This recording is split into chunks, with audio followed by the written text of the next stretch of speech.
If you are hearing a sound like this,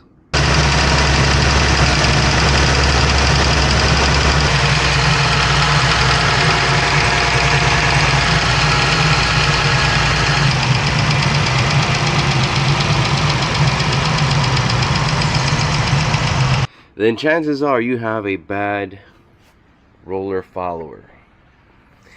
And very common in these 3.6 engines, the little rollers get boogered up and then it starts ticking or tapping. And if